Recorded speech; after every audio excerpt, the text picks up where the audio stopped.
It's the Real Estate Podcast, brought to you by ANZ Home Loans for financial well-beings. And welcome to another episode of the Real Estate Podcast, available on iHeartRadio every morning and also on Spotify and Apple and wherever you get your podcasts from. Well, our long weekend is continuing on this Monday morning. How's your weekend so far? Hope you've managed to get in some relaxation. If you've been looking at property, if you've been transacting on property, whatever you've been doing in relation to the real estate industry, hope it has gone your way. Yes, the 26th day for September of 2022. Coming up in just a moment, we are talking with Gavin and Sam. One is a real estate agent, the other is a property commentator there in Perth, and we're going to look at the latest news coming out of Perth and why the houses are selling faster there than a lot of other locations around Australia. What is going on in Perth? We will find out very shortly. Putin, I mentioned a couple of days ago, was looking on shaky ground, according to a former Russian Prime Minister who thinks that he is going to be gone by Christmas. When I mentioned that 2 days ago, I thought probably highly unlikely, but I tell you what, Putin is looking more and more likely to be ousted. The news from inside Russia over the last day or so, it's all bad for Putin. It is tightening. So let's live and hope that time is soon going to be up for him and he is gone and that war in the Ukraine is brought to a sudden end. Hey, if you're celebrating your birthday today for the 26th day of September, have yourself a fantastic Monday. Linda Hamilton is turning 65 from The Terminator. Serena Williams, she is turning 40 years young. And unfortunately, it would have been Olivia Newton-John's birthday today as well. It's your weekday real estate breakfast with news, interviews and predictions every morning on the Real Estate Podcast. It's your real estate podcast for breakfast. It's the Main Centre Forecast with PRD, selling smarter every day. All right, let's have a look at your weather around Australia as our long weekend continues. First we go to Sydney. Good morning to you, expecting a high of 21 and partly cloudy skies, but it should be mainly dry. In Melbourne, expect the rain, unfortunately, your high of 17. Brisbane expecting mostly sunny blue skies, temperature 27 degrees. And in Perth today, a sunny Monday. Yes, 23 is your forecast high. Get out and enjoy it. We talk with leading property commentators with analysis, predictions, forecasts and what's trending every morning from 6:30. Well, we know that some states are selling faster than others, which means we still have this different speed in different markets, and it just depends on where you live. And Perth is a great point in case. Perth is still going pretty well at the moment, with buyers not hesitating and quickly closing in on a number of properties selling in just days.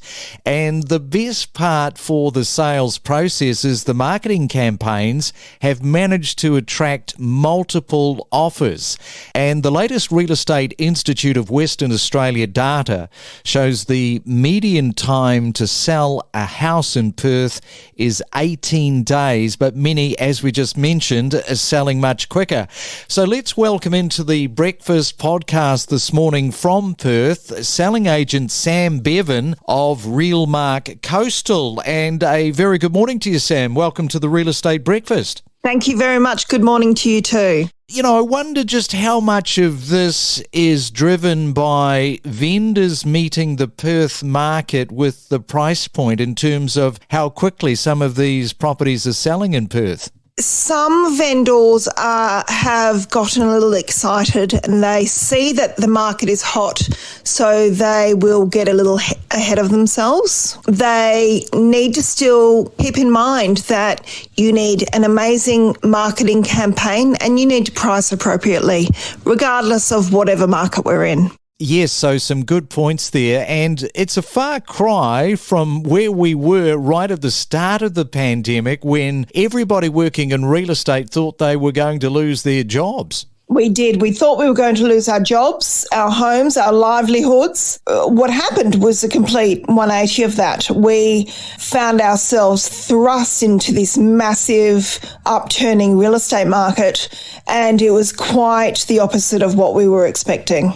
And sometimes, coming back to these houses selling so well in terms of that median price of 18 days, sometimes momentum can be infectious, if you know what I mean. Like, for example, the positivity like this, like what we're talking about, it gets reported, people pay attention to it, and suddenly we get that confidence bump. Is that a fair sort of thing to be saying about the Perth market? It sure is. And look, people have asked me 100 times or more, what's happening next? Over the last couple of years, I've been asked, when is it going to end?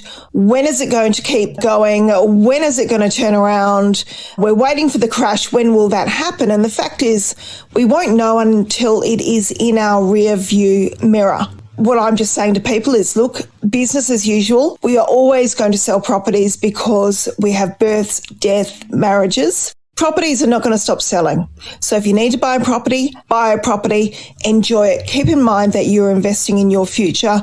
No matter what happens with your employment or with pandemics or with the population growth, we are always going to need somewhere to call home. Yeah, so true. And you were telling me before we got talking that you started in real estate at the age of 19. Now, I talked to a lot of selling agents. They've been in it for 5 minutes.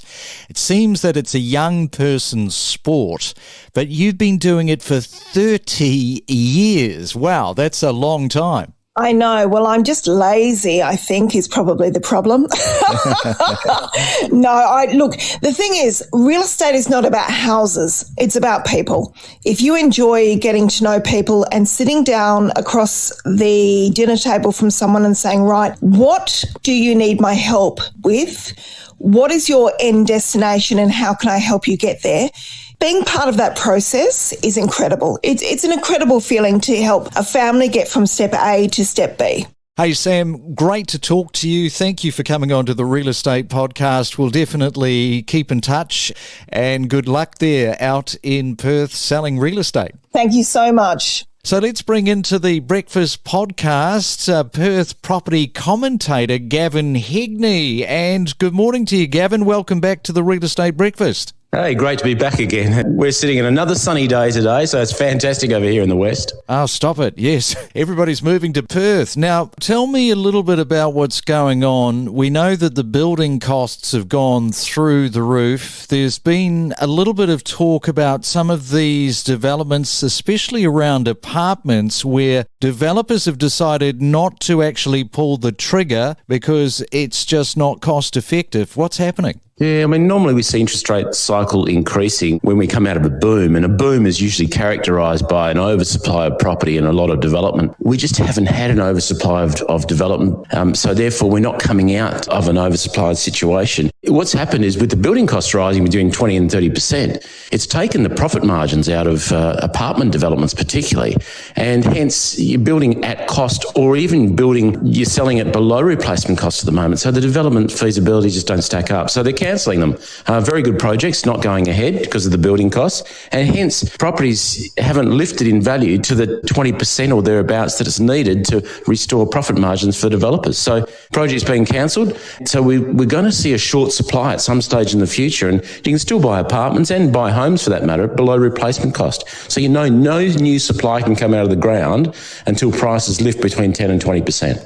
And Gavin, what about rent versus buying? Because, I mean, that's really at a parity right now. It makes no sense for a lot of people to be renting. Yeah, well, I think Perth sits at the second highest gross yields in Australia behind Darwin. But if people find that rising interest rates mean that they can't afford the property and they want to move out and rent, they can't afford, let's say, the 5% interest rate, renting is a 4 or 5% option in itself.